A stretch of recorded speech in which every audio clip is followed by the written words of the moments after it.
Guys, welcome to AGI Inception. We have Varun here today. Hi Varun, how are you? I'm good. How are you guys? All well, Good, all thank you, well. I Varun. hope everyone is staying safe wherever they are, all three of us, and everyone around. So, Varun, could you please introduce yourself a little bit? Sure. So my name is Varun. I was one of the youngest entrepreneurs in India to have raised venture capital, early stage venture capital, back when I was 20. Um, uh, you know, since then I've run multiple companies. I currently run a company called Avalon Labs. We work with some of the best Series A, Series B, Series C companies across the world. On the services side, we build software. We run ads for them.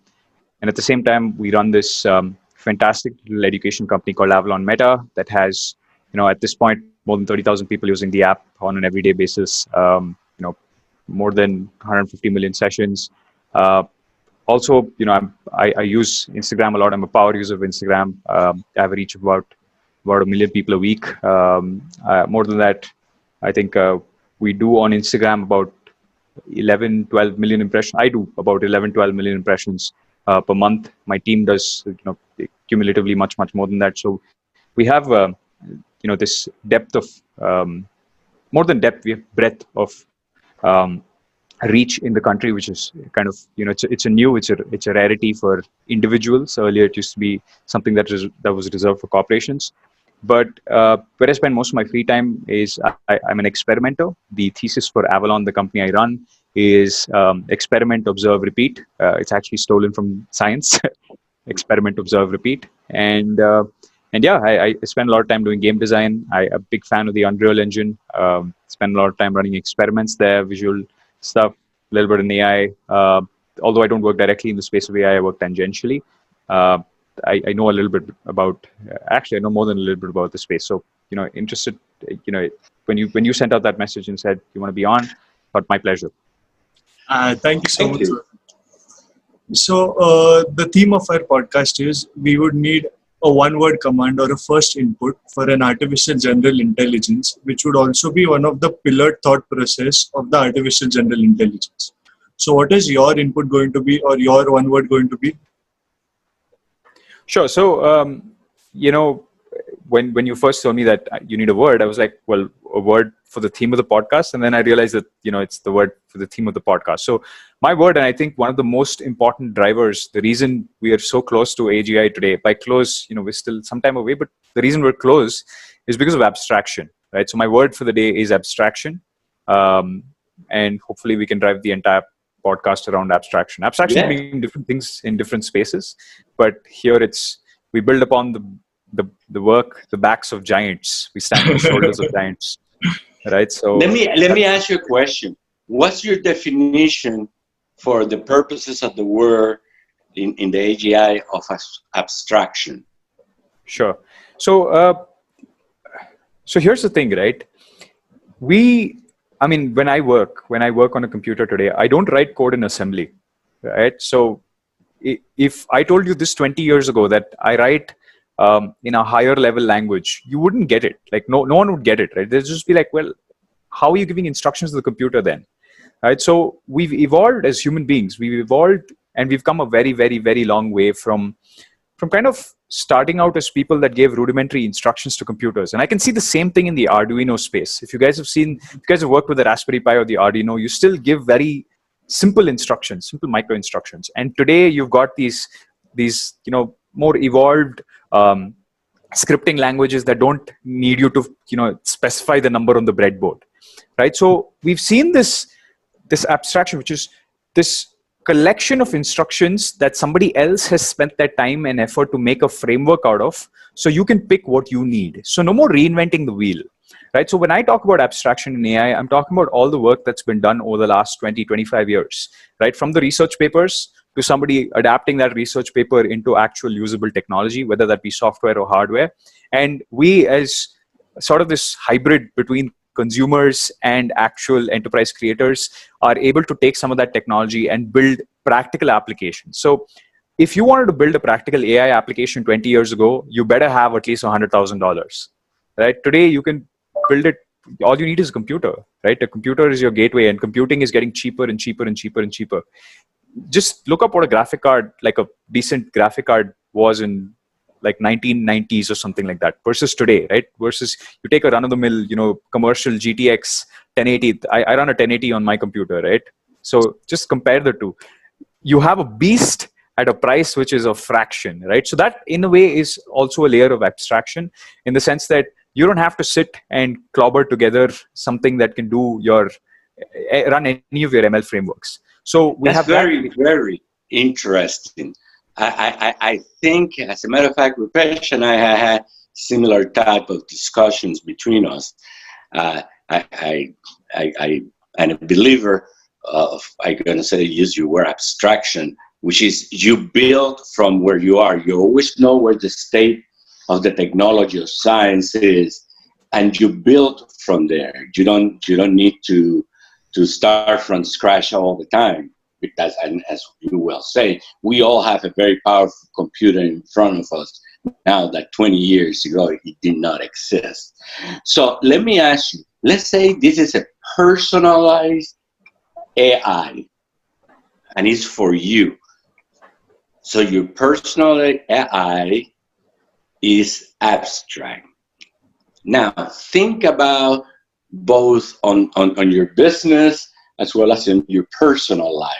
How does your personalized AI named Abstract could help you in both business and your personal life?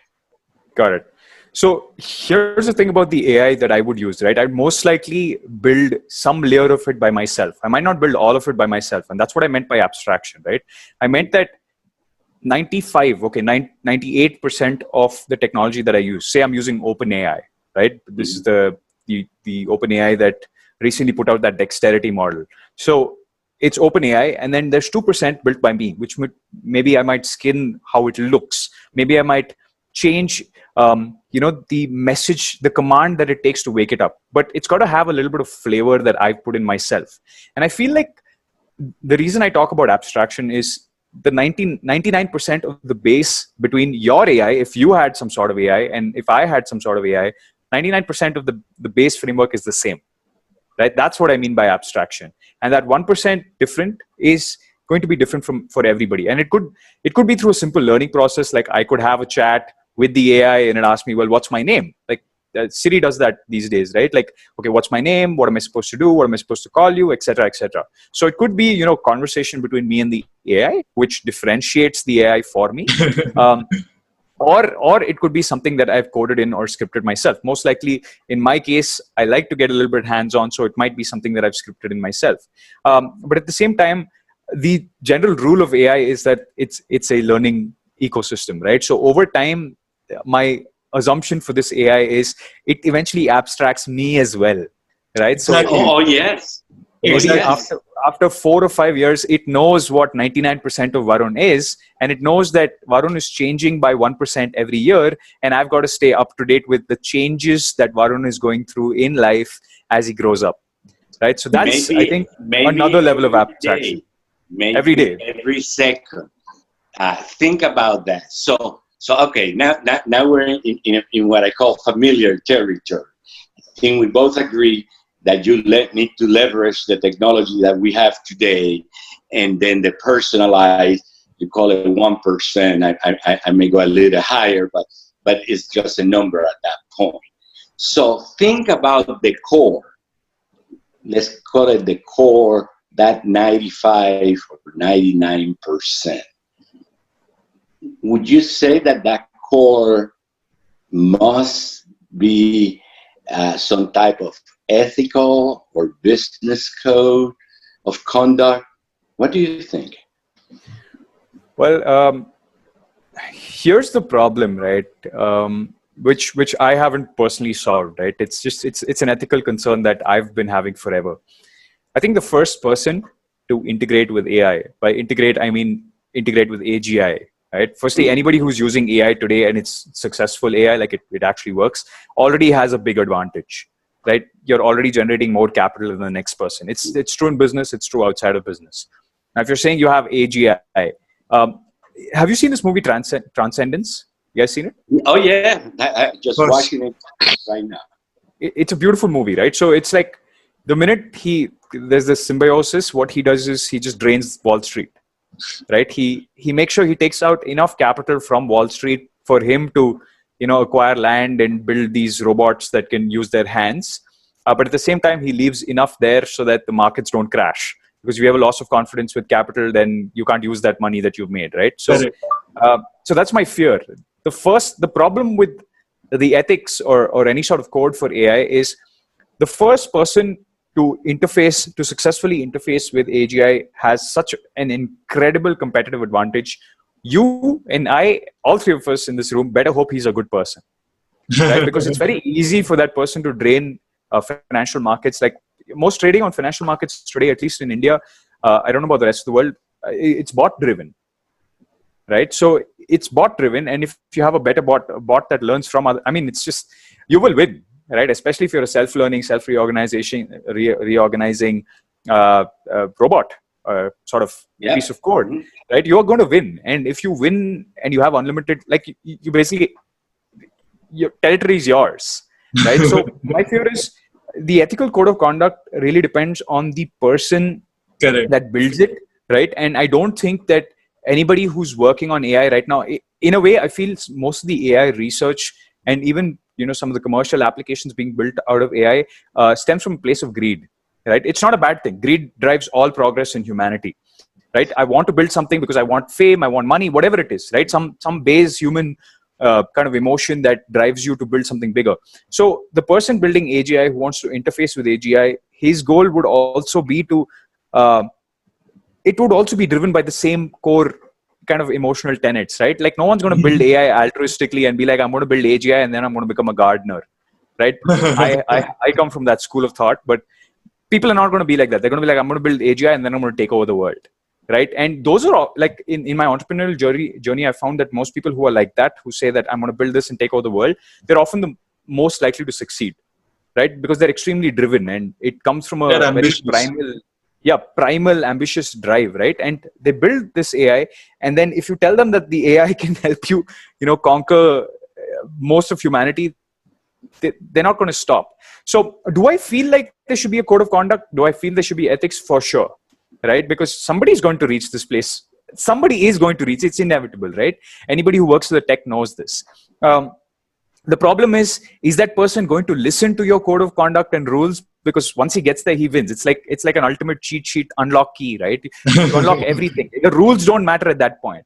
So my fear is it's not a very smart not a smart, but it's a futile conversation to have, because who's going to listen?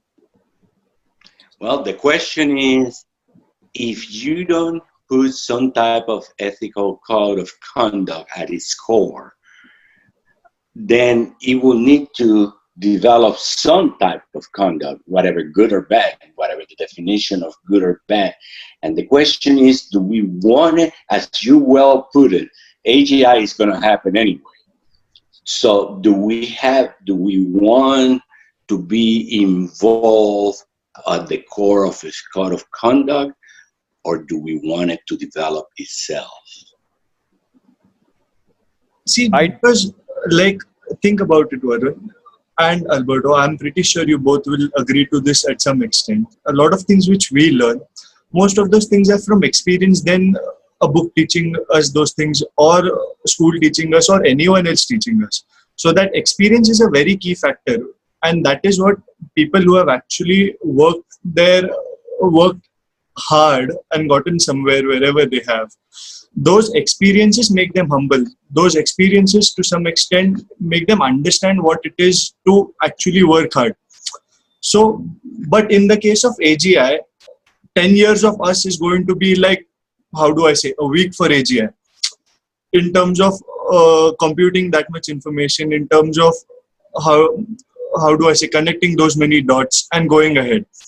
So there has to be something which is that heavy for it to work on. Like just destroying a stock market or getting $1 billion for someone, that thing is not going to be enough.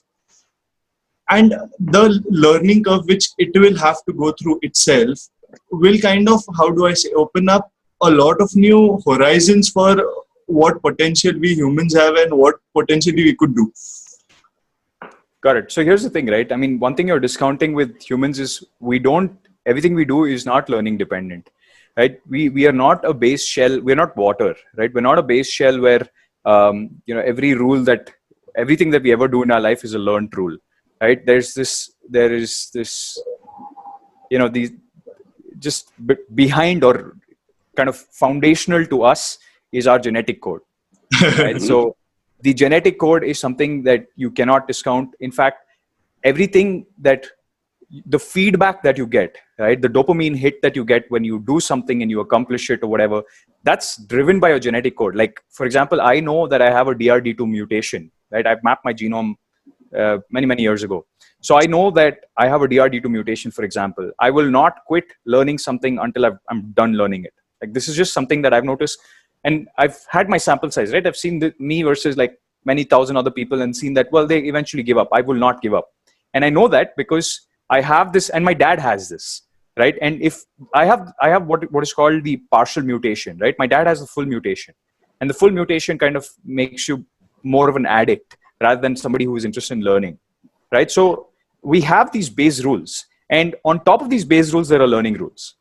Right? There's the stuff that we learn from experience. So, for example, I could easily have been, I could have got my dopamine hits from cigarettes instead of learning stuff, right? Instead of, picking up Unreal Engine or design or Photoshop or whatever it is, right? So I could, that depends on my environment. So it's your base shell plus your environment that's important. So I think these base rules, and we saw this with Tay. Have you guys heard of Tay?